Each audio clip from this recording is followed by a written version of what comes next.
जानवी और भागीरथी कहलाने वाली गंगा नदी भारत की सबसे महत्वपूर्ण नदियों में से एक है। ये मात्र एक जल स्रोत नहीं है, बल्कि भारतीय मान्यताओं में ये नदी पूजनीय है, जिसे गंगा माँ अथवा गंगा देवी के नाम से सम्मानित किया जाता है। एक पौराणिक कथा के अनुसार गंगा पृथ्वी पर आने से पहले सुरलोक में रहती थी। अति प्राचीन समय में पर्वतराज हिमालय और सुमेरु पर्वत की पुत्री मैना की अत्यंत रूपवती एवं सर्वगुण संपन्न 2 कन्याएं थी। 2 कन्याओं में से बड़ी थी गंगा तथा छोटी पुत्री का नाम था उमा। कहते हैं बड़ी पुत्री गंगा अत्यंत प्रभावशाली और असाधारण दैवीय गुणों से संपन्न थी। हिमालय से बेहद ऊंचाई पर सुरलोक में रहने वाले देवताओं की दृष्टि गंगा पर पड़ी। उन्होंने उसकी असाधारण प्रतिभा को सृष्टि के कल्याण के लिए चुना और उसे अपने साथ स्वर्गलोक ले गए। भगवान राम की नगरी अयोध्यापुरी के राजा सगर के 60,000 पुत्रों की कपिल मुनि के श्राप से आकस्मिक मृत्यु हो गई थी। उनकी आत्मा को स्वर्गलोक की प्राप्ति सिर्फ और सिर्फ मां गंगा के पवित्र जल से ही होनी थी, जिसे देखते हुए राजा सगर के कुल में जन्मे भागीरथ ने ब्रह्मा जी से कहा, हे प्रभु, मैं आपके दर्शन से अत्यंत प्रसन्न हूँ। कृपया आप मुझे सगर के पुत्रों का उद्धार करने के लिए गंगा का जल प्रदान कर दीजिए। भागीरथ की प्रार्थना सुन ब्रह्मा जी बोले, हे वत्स, गंगा का जल देना मेरे लिए कठिन कार्य है, क्योंकि जब गंगा जी वेग के साथ पृथ्वी पर अवतरित होंगी तो उनके वेग को पृथ्वी संभाल नहीं सकेगी। यदि गंगा के वेग को संभालने की किसी में क्षमता है तो वो है केवल महादेव जी। इसलिए तुम्हें पहले भगवान शिव को प्रसन्न करना होगा। 1 वर्ष तक भागीरथ ने पैर के अंगूठे के सहारे खड़े होकर महादेव जी की तपस्या की। उनकी इस कठोर तपस्या से प्रसन्न होकर महादेव जी ने उन्हें दर्शन दिए और बोले, हे परम भक्त, तुम्हारी भक्ति से मैं बेहद प्रसन्न हुआ। मैं अवश्य तुम्हारी मनोकामना को पूरा करूंगा, जिसके लिए मैं अपने मस्तक पर गंगा जी को धारण करूंगा। गंगा जी भयानक वेग से शिव जी के सिर पर अवतरित हुई। महादेव जी ने गंगा धाराओं को अपनी जटाओं में धीरे धीरे बांधना शुरू कर दिया।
शेखर धनञ्जय स्फुरप्रभावि गीतपञ्चसायकं नवन्निलेन्दनायकं सुधामयूखलेखया विराजमानशेखरं महाकपालि सप्तदेशिरो जटानः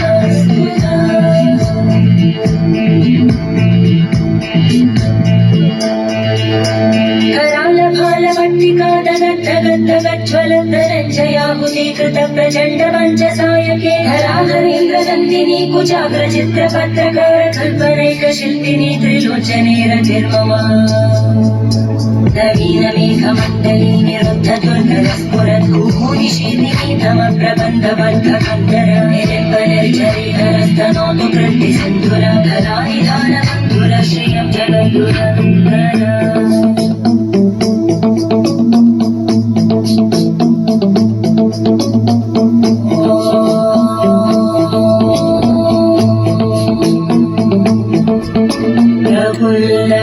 प्रफुल्लनीलपङ्कज प्रपञ्चकारिमा प्रभावलम्बिकण्टकन्दलि रुचिप्रभद्रकन्दरं स्मरच्चिदं पुरच्चिदं भवच्चिदं मखच्चिदं गजच्चिदान्दगच्चिदं तमन्तगच्चिदं भजे। और आखिरकार गंगा जी को हिमालय पर्वत पर स्थित बिंदुसर में छोड़ दिया। छूटते ही गंगा जी 7 धाराओं में बट गई। इन धाराओं में से पहली 3 धाराएं रागिनी, पावनी और नलिनी पूर्व की ओर प्रवाहित हुई। अन्य 3 सुचक्षु, सीता और सिंधु धाराएं पश्चिम की ओर बही और आखिरी एवं 7वीं धारा महाराज भगीरथ के पीछे पीछे चल पड़ी और उस स्थान पर पहुंची जहां उनके चाचाओं की राख पड़ी थी। उस राख का गंगा के पवित्र जल से मिलन होते ही सगर के सभी पुत्रों की आत्मा स्वर्ग की ओर प्रस्थान कर गई। ये पापियों का उद्धार करने वाली नदी है। तब से लेकर गंगा अब तक न जाने कितने पापियों का उद्धार कर चुकी है। लोग यहाँ स्नान करने आते हैं। इसमें मृतकों के शव बहाए जाते हैं। इसके तट पर शवदाह के कार्यक्रम होते हैं। इस सदा नीरा नदी का जल करोड़ों लोगों की प्यास बुझाता है। करोड़ों पशु पक्षी इसके जल पर निर्भर हैं। लाखों एकड़ जमीन इस जल से सिंचित होती है। गंगा नदी पर कई बांध बनाकर बहुउद्देशीय परियोजना लागू की गई है। गंगा जल में अनेक विशेषताएं हैं। इसका जल कभी भी खराब नहीं होता है। बोतल में वर्षों तक रखने पर भी इसमें कीटाणु नहीं पनपते। गंगा तट पर बिखरी चिकनी मिट्टी मृतिका से दंत मंजन बनाए जाते हैं। लोग इससे तिलक करते हैं।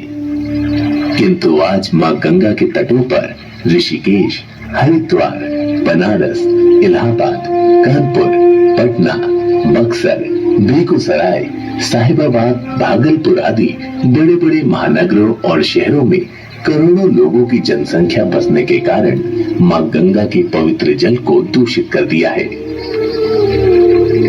अपने उद्गम स्थान से चलते हुए गंगा का जल बहुत पवित्र एवं स्वच्छ होता है।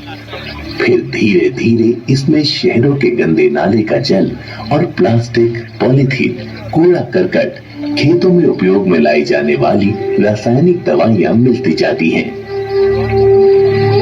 इसका पवित्र जल मलिन हो जाता है। इसकी मलिनता मानवीय गतिविधियों की उपज है। लोग इसमें गंदा पानी छोड़ते हैं। इसमें सड़ी गली पूजन सामग्रियां डाली जाती हैं। पशुओं को नहलाया जाता है और मल मूत्र छोड़ा जाता है। इस तरह गंगा प्रदूषित होती जाती है। वो नदी जो हमारी पहचान है, हमारी प्राचीन सभ्यता की प्रतीक है, वो अपनी अस्मिता खो रही है। जिसे देखते हुए मां गंगा के पुत्र देश के यशस्वी प्रधानमंत्री श्री नरेंद्र मोदी जी द्वारा गंगा की पीड़ा को देखते हुए गंगा की पवित्रता बनाए रखने हेतु नमामि गंगे प्रारंभ की गई। और मां गंगा के उद्गम से ही स्वच्छता का कार्य प्रारंभ किया गया। पतित पावनी मां गंगा की आस्था एवं श्रद्धा में एवं देश के जागरूक नागरिक के रूप में आइए हम सभी ये शपथ लें कि हम स्वयं मां गंगा को प्रदूषित नहीं करेंगे, अपितु लोगों को भी मां गंगा को स्वच्छ व निर्मल रखने के लिए जागरूक करेंगे।